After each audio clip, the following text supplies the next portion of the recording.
High everyone, this is me Tania. আর আজকে চলে এসেছি তোমাদের জন্য পিঠে সিরিজের পার্ট 2 নিয়ে।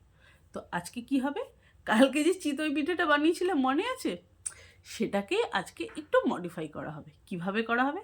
আগের দিন তোমরা পিঠে বানিয়ে গুড়ের সাথে খেয়েছো বা শুধু খেয়েছো, আজকে আমরা দুধের সাথে খাবো। কিভাবে খাবো? কালকে যে পিঠেটা বানিয়েছো সেটা বাসি হয়ে গেছিলো, সেটা এখন আর হয়তো টেস্টি লাগছে না, তাই আমরা দুধ নেবো। দুধের মধ্যে এলাচ দিয়ে ফোটাবো।